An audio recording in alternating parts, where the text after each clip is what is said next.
Auckland is comfortably New Zealand's largest city, and thus has some of the biggest and best sports venues in the country.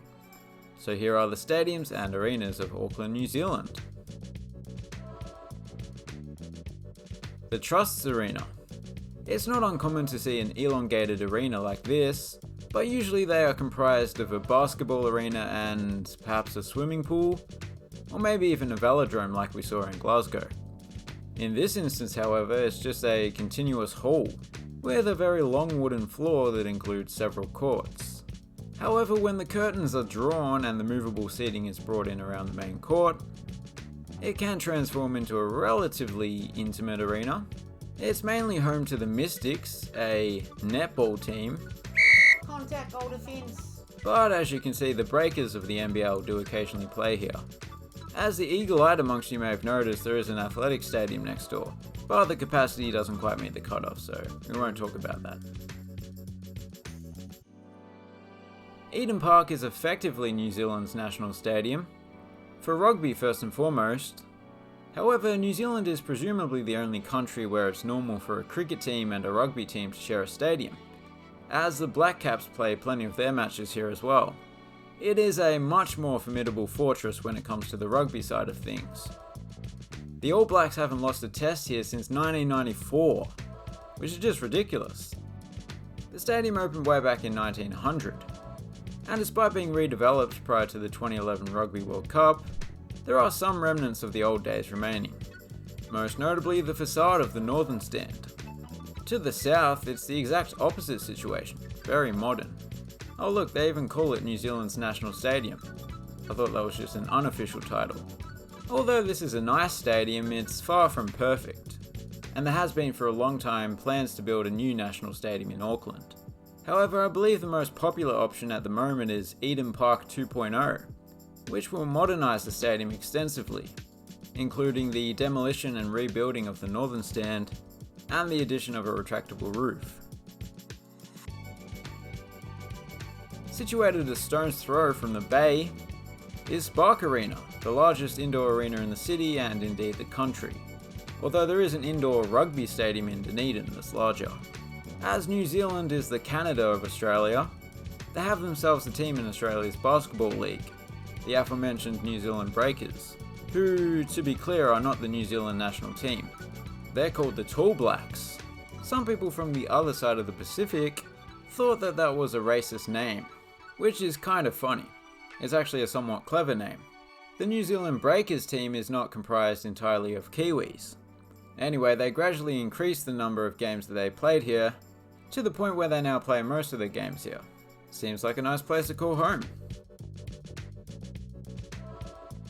Mount Smart Stadium was built on the quarried out remains of Mount Smart, also known as Rarotonga, which spent the early part of its career being an active volcano.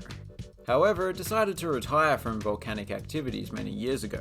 It just lost the fire in its belly, you know? The stadium is now home to two teams that compete in an Australian league.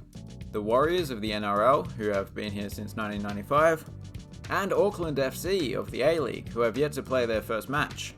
There's also Moana Pacifica, a rugby team made up of players with a Pacific Islander background. In the past, the stadium had a track around the field. It even hosted the 1990 Commonwealth Games. But recently the stadium was renovated, the track was removed, and some new blue seats were added. It looks alright, I'm sure Auckland FC will like that. I'll give a quick mention to this small athletic stadium next door, which I guess is now the preeminent track and field venue in the city.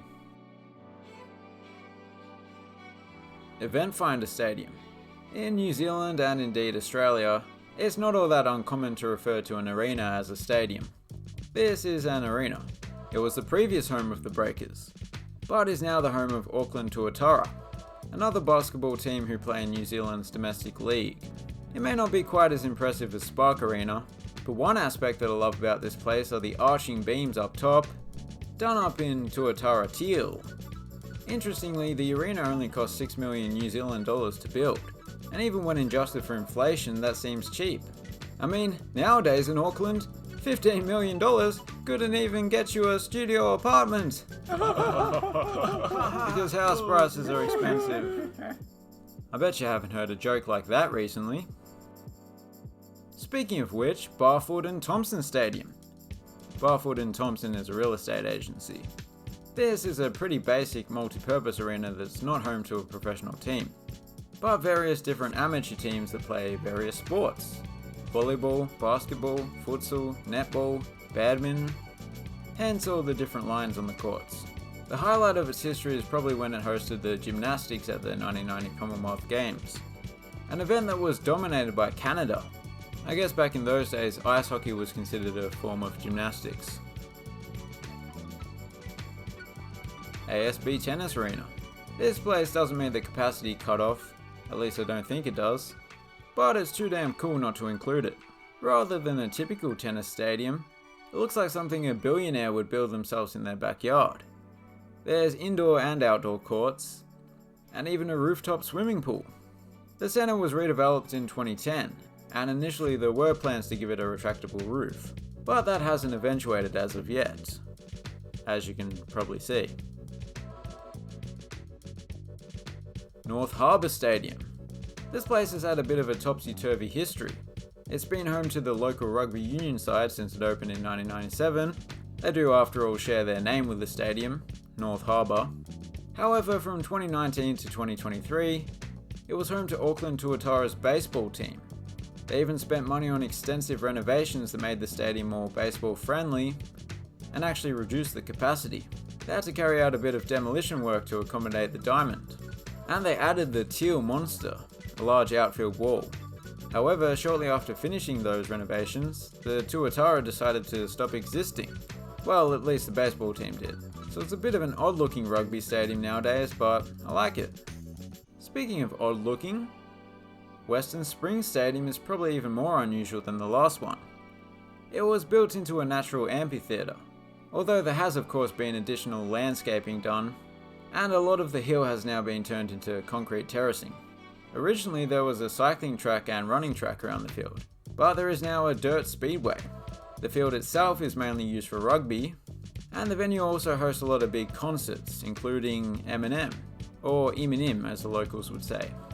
Oh, and I'd like to point out that Western Springs is a good name for this place, because of course cars have springs, but also there must be a spring somewhere that sometimes springs a leak, because this place has the tendency to turn into a lake. But yeah, it is a very interesting stadium. It reminds me of one that we saw in the Vienna video a while back. And those were the stadiums of Auckland. Thanks for watching, have a good one.